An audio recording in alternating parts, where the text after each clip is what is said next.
dernière rénovation avait coûté plus de 15 millions d'euros. Sait-on, Anaïs, dans quelles circonstances le feu s'est déclaré, à quelle heure?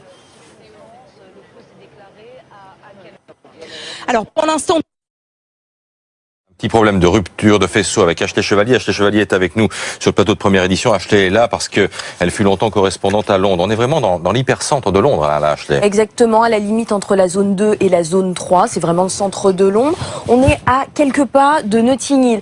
Je ne sais pas si on va pouvoir voir une carte, mais Portobello Road, le fameux marché de Notting Hill, est à 5 minutes à pied de cet endroit. Il y a également un très grand centre commercial, pas très loin. C'est un immeuble, ce qu'on appelle un council block. Alors on va regarder à quoi ressemblait cet immeuble avant. Voici l'image, la photo de cet immeuble avant l'incendie. C'est un immeuble qui n'est pas tout à fait récent, mais qui avait été rénové. Exactement, c'est ce qu'on appelle un council block, c'est-à-dire que c'est un immeuble qui est géré par la municipalité. À l'intérieur des logements sociaux, mais attention, nous ne sommes pas dans une banlieue, il ne faut pas imaginer. À Londres, les logements sociaux sont parfaitement intégrés dans tous les quartiers. Ce n'est pas un quartier populaire, ce n'est pas un quartier difficile.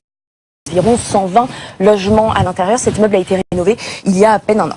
Et ce bâtiment semble assez seul, là, cette tour semble assez seule, assez isolée, dans un quartier où les bâtiments sont beaucoup plus bas. Et c'est ce que je vous disais à l'instant, c'est-à-dire que ces immeubles ont été progressivement intégrés dans les années 70, en plein milieu de la zone 1, 2. On est vraiment dans l'hypercentre. Anaïs Cordoba, on vous a retrouvé. Racontez-nous le travail des pompiers, qui est particulièrement difficile, évidemment, quand il s'agit de lutter contre des flammes qui remontent jusqu'au 27e étage de cet immeuble.